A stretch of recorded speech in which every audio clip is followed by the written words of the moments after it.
नमस्कार दोस्तों, आपका स्वागत है हमारी अपनी YouTube चैनल एप्रॉक्स स्टोरी पर। आज हम आपके लिए एक दिलचस्प और प्रेरणादायक कहानी लेकर आए हैं, तो आइए चलते हैं कहानी की ओर। यह कहानी एक छोटे से गांव की है जहां दो दोस्त रहते थे, गोविंद और गोपाल। दोनों बचपन से ही अच्छे मित्र थे, लेकिन उनकी आदतें एक दूसरे से बिल्कुल विपरीत थीं। गोविंद मेहनती, ईमानदार और सरल स्वभाव का था, जबकि गोपाल चालाक, धूर्त और थोड़ा स्वार्थी था। अक्सर गोपाल अपनी चालाकी से गोविंद को धोखा दे देता था। गोविंद और गोपाल गांव के सबसे पुराने और अच्छे दोस्त थे। दोनों साथ साथ खेले, साथ साथ बड़े हुए और उनकी दोस्ती को सभी लोग सराहते थे। गांव में जहां भी गोविंद होता, वहां गोपाल भी जरूर होता। लेकिन उनकी दोस्ती में एक खटास थी, गोपाल की चालाकी। वह हमेशा कोई न कोई चाल चलता और गोविंद की मासूमियत का फायदा उठाता। हालांकि गोविंद को यह कभी बुरा नहीं लगा, क्योंकि वह सरल स्वभाव का था और गोपाल की चालाकियों को भी दोस्ती का हिस्सा मानता था। लेकिन एक दिन गोविंद ने ठान लिया कि इस बार वह गोपाल को उसकी चालाकी का जवाब जरूर देगा। इसका मौका आया जब गोविंद दूध पाक बना रहा था और गोपाल ने सोचा कि वह उसे चालाकी से खा लेगा। एक दिन गोविंद ने सोचा कि वह दूध पाक बनाएगा। दूध पाक उसके गांव में एक खास मिठाई मानी जाती थी और गोविंद इसे बहुत अच्छे से बनाना जानता था। जैसे ही उसने दूध पाक बनाने की तैयारी शुरू की, गोपाल वहां आ धमका। गोपाल को मीठा खाने का बहुत शौक था और उसने सोचा कि वह अपनी चालाकी से गोविंद से यह सारा दूध पाक खा लेगा। गोविंद समझ गया था कि गोपाल जरूर कोई चाल चलेगा, इसलिए उसने भी एक योजना बना ली। जब गोविंद ने दूध पाक बनाना शुरू किया तो गोपाल ने कहा, अरे भाई, मैं तेरी मदद कर दूं? गोविंद ने हंसते हुए कहा, नहीं, कोई जरूरत नहीं, मैं खुद कर लूंगा। गोपाल को पता था कि अगर वह खुद से कुछ मदद करेगा तो दूध पाक का स्वाद उसे कम मिलेगा, इसलिए उसने सोचा कि चालाकी से ही उसे यह मिठाई खानी पड़ेगी। गोविंद को यह सब मालूम था, इसलिए उसने जानबूझकर दूध पाक थोड़ा कम ही बनाया ताकि गोपाल की योजना असफल हो जाए। जब दूध पाक तैयार हो गया तो गोपाल अपनी थाली लेकर हाजिर हो गया। उसने गोविंद से कहा, अरे भाई, अब तो दूध पाक तैयार हो गया है, चलो खाते हैं। लेकिन गोविंद ने बड़ी चतुराई से कहा, भाई, दूध पाक बहुत कम बना है, अगर हम दोनों खाएंगे तो किसी का भी पेट नहीं भरेगा। चलो एक काम करते हैं, इसे किस्मत पर छोड़ देते हैं। रात का समय है, हम दोनों सो जाते हैं और सुबह जिसको अच्छा सपना आएगा वह दूध पाक खाएगा। गोपाल को यह प्रस्ताव अच्छा लगा, क्योंकि उसने सोचा कि वह चालाकी से अच्छा सपना सोचकर सुबह सारा दूध पाक खा जाएगा। वह मान गया और दोनों ने दूध पाक फ्रिज में रख दिया और सोने चले गए। रात को सोने से पहले गोपाल ने ठान लिया कि वह दूध पाक को हर हाल में खाएगा। उसने सोचा, मुझे सिर्फ एक अच्छा सपना देखना है। मैं भगवान श्री राम, लक्ष्मण और सीता जी का सपना देखूंगा और गोविंद को यकीन दिला दूंगा कि मैंने बहुत अच्छा सपना देखा है। गोपाल बिस्तर पर लेटते ही अपनी योजना में लग गया।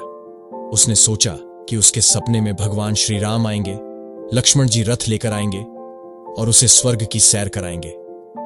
वह सपने में देवी देवताओं से मिलकर आएगा और फिर सुबह गोविंद से कहेगा कि उसे बहुत अच्छा सपना आया है।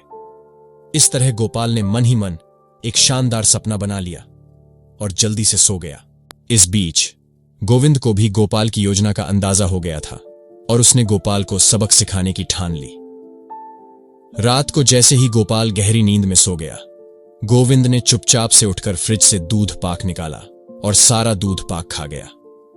वह जानता था कि सुबह गोपाल उसे धोखा देने की कोशिश करेगा, इसलिए उसने पहले ही दूध पाक खाकर अपनी योजना पूरी कर ली। इसके बाद वह आराम से जाकर सो गया, जैसे कुछ हुआ ही ना हो। सुबह होते ही गोपाल जल्दी से उठा और गोविंद को जगाया। गोविंद ने आराम से उठते हुए कहा, क्या बात है भाई, इतनी जल्दी क्यों जगा रहे हो? गोपाल ने कहा, अरे भाई, मैंने एक शानदार सपना देखा है, चल पहले मैं अपने सपने की बात सुनाता हूं। गोविंद ने कहा, ठीक है, सुनाओ। गोपाल ने फिर अपनी योजना के अनुसार सपना सुनाना शुरू किया। मैंने देखा कि भगवान श्री राम खुद मुझे लेने आए थे। लक्ष्मण जी रथ चला रहे थे और भगवान श्री राम और सीता जी रथ में बैठे थे। वे मुझे स्वर्ग की सैर कराने ले गए। वहां मैंने सभी देवी देवताओं का दर्शन किया। हमने कैलाश पर्वत पर भगवान शिव और पार्वती के दर्शन किए, फिर विष्णुपुरी में भगवान विष्णु और माता लक्ष्मी के दर्शन किए। इसके बाद हम ब्रह्मपुरी गए और ब्रह्मा जी का आशीर्वाद लिया। अंत में भगवान श्री राम मुझे वापस गांव छोड़ने आए। मैं खुद को बहुत भाग्यशाली मान रहा था। भाई गोविंद, इससे अच्छा सपना और क्या हो सकता है? गोविंद मुस्कुराते हुए सुनता रहा।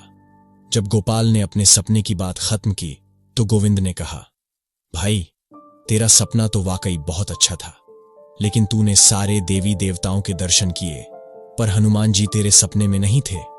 गोपाल ने कुछ देर सोचा और आश्चर्य से पूछा, हां, क्यों? गोविंद ने हंसते हुए कहा, क्योंकि हनुमान जी तो मेरे सपने में थे। गोविंद ने कहा, रात को जब हम सो रहे थे तो हनुमान जी विशाल रूप में कंधे पर गदा लेकर आए। उन्होंने मुझे उठाया और मैं तो उनकी महिमा देखकर डर ही गया। हनुमान जी के चेहरे पर गुस्सा साफ दिखाई दे रहा था। मैंने दोनों हाथ जोड़कर उनसे कहा, भगवान, क्या सेवा कर सकता हूं? हनुमान जी ने मुझे जोर से आवाज दी और कहा, उस फ्रिज में क्या रखा है? गोपाल, जो अब तक अपनी जीत की उम्मीद में था, चौंक कर बोला, फिर क्या हुआ? गोविंद ने गंभीरता से कहा। मैंने डरते डरते जवाब दिया, भगवान, उसमें दूध पाक रखा है। हनुमान जी गुस्से में बोले, सारा दूध पाक अभी के अभी खा जा, नहीं तो मैं इस गदा से तेरा पापड़ बना दूंगा। मैंने सोचा, हनुमान जी का आदेश कैसे टाल सकता हूं? अगर मैं दूध पाक नहीं खाता तो हनुमान जी का गुस्सा मुझ पर भड़क सकता था, इसलिए मैंने वह सारा दूध पाक खा लिया। यह सुनकर गोपाल के चेहरे पर हताशा और आश्चर्य के भाव थे। वह अब तक यह सोच रहा था कि दूध पाक तो उसे ही मिलेगा, लेकिन गोविंद की चालाकी ने उसकी सारी योजनाओं पर पानी फेर दिया। वह भागा भागा फ्रिज की तरफ गया और जब उसने फ्रिज खोला तो वहां सचमुच कोई दूध पाक नहीं था। उसे समझ में आ गया कि गोविंद ने उसे चालाकी से मात दे दी है। इस बार गोपाल खुद अपनी ही चालाकी का शिकार बन गया था और गोविंद ने उसे चालाकी से हराकर सिखा दिया कि मेहनत और ईमानदारी से ही जीत होती है। इस घटना के बाद गोपाल को समझ आ गया कि हमेशा चालाकी से दूसरों को धोखा देना सही नहीं होता। उसने गोविंद से माफी मांगी और वादा किया कि आगे से वह अपनी चालाकी का इस्तेमाल दोस्ती के खिलाफ नहीं करेगा। दोनों फिर से अच्छे दोस्त बन गए और गांव में अपनी ईमानदारी और मेहनत से मशहूर हो गए। इस कहानी का संदेश यह है कि चालाकी और धूर्तता से कुछ समय तक तो सफल हो सकते हैं, लेकिन अंत में सच्चाई और ईमानदारी की जीत होती है। गोविंद की सरलता और समझदारी ने साबित किया कि मेहनत और सच्चाई से जीवन में हर कठिनाई का सामना किया जा सकता है। तो दोस्तों, उम्मीद है आपको आज की यह कहानी पसंद आई होगी। अगर हां तो लाइक करें, शेयर करें और चैनल को सब्सक्राइब करना न भूलें। जल्द मिलेंगे एक नई कहानी के साथ। तब तक के लिए आपका और आपके परिवार का ख्याल रखें। धन्यवाद।